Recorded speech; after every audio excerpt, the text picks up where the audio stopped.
Today's episode, we're going to fix a Volkswagen and talk a little bit about why I don't really like working on these anymore.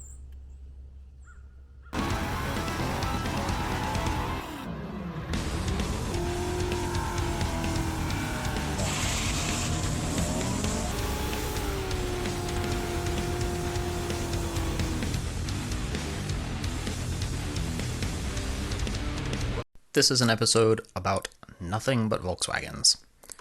So, if you don't like Volkswagens, stop watching now.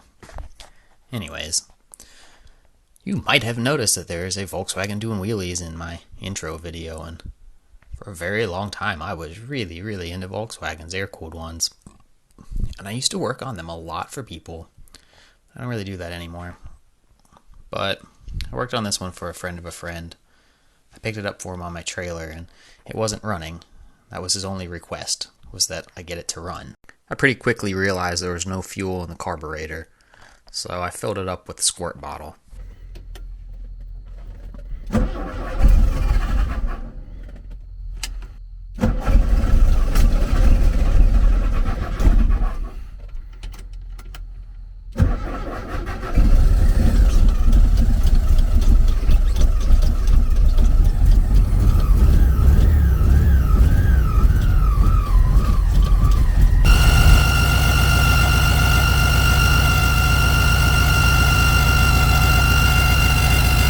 Once it was running, it was making a terrible noise, but I knew what it was.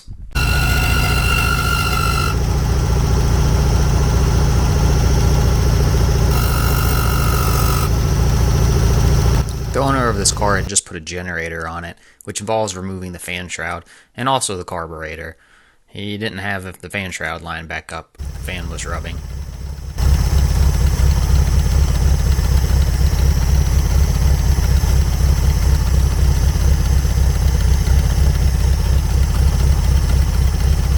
The next morning, Kenneth and I got out there and decided to get it off the trailer now that I had the car running, and I knew what to do about fixing the noise.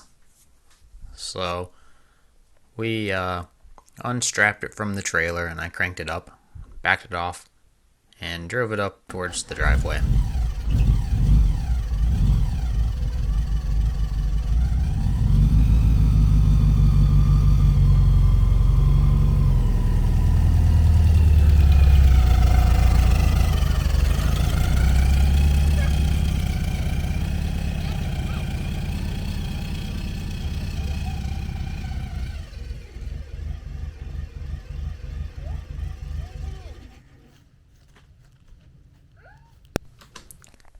After we readjusted the fan shroud and made a few other little small adjustments, I kind of gave the car a walk around and found quite a few issues with this car, both mechanical and safety, interior, just a lot of nitpicky stuff, but also some pretty major stuff too that isn't anything I could live with on a car. But like I said, this guy just wanted me to get it running, and he said he would take care of everything else.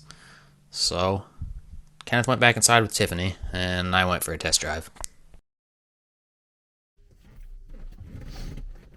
Okay, we're going to go for a little drive in this Volkswagen. The seat is just completely fucked up in this thing. There's no seat belts, turn signals don't work, brake lights don't work, like nothing works in this car. But I'm just going to go take it around the block real quick and make sure it runs okay before I give it back to this guy, because I don't want to fix any of that other stuff.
safety items, all of the lights, the way it rides, everything. He apparently didn't care at all about any of that. All he wanted was a car that ran, and that's what he's got. So that's where this episode is going to end. And it really wraps it up for why I don't really work on Volkswagens anymore. 90% of them are pieces of shit that are put together as cheaply as possible with the cheapest Chinese junk parts and just not taken care of. And every time you get into one that's like that, it is a nightmare. You are just opening up this big can of worms. And then on top of that, Volkswagen people are cheap. They don't want to spend any money. So while I could put all of this back right and make this into a pretty nice car, he's not going to want to spend what it's going to cost to have me do that. Not for what I charge. And it's just the way of the world in Volkswagen land. Now, while y'all are looking at these pictures of twisted together wires and silicone in place of gaskets and missing engine tin and rigged up pop-out windows, I do want to emphasize that I'm not talking shit about the owner of this car. He's a really nice guy and very easy to deal with. He just isn't mechanically inclined and doesn't really know a whole lot about these cars, and that really is a lot of Volkswagen owners. They love their car, they just don't know how to work on it, and either don't have or don't want to spend a lot of money on it. At the end of the day, though, when he came and got the car and it fired right up and he was able to drive it home, he left with a big smile on his face, and I guess that's all that matters. It's not my car, and it doesn't have to be built to my standards. In the interest of ending this episode on a high note, I put together just some pictures I had backed up of mostly my Volkswagen that I raced, but also some of my friends' cars too, from over the years. I owned my Volkswagen for 11 years and raced it for most of that time, and I understand there's some hypocrisy in tearing apart this car that I was just messing with about things on it that were shitty when my car was affectionately known as the East Coast Shitbox, but I don't know. That was kind of the whole gimmick of that car. It was a piece of shit, but it was a fast piece of shit. Anyways, I made a lot of good friends, have a lot of good memories. I'll probably own another Volkswagen one day, but for now, when someone calls about one, I've really think twice before saying, yeah, bring it over. I'll fix it. That's it for now. We'll see you guys next time.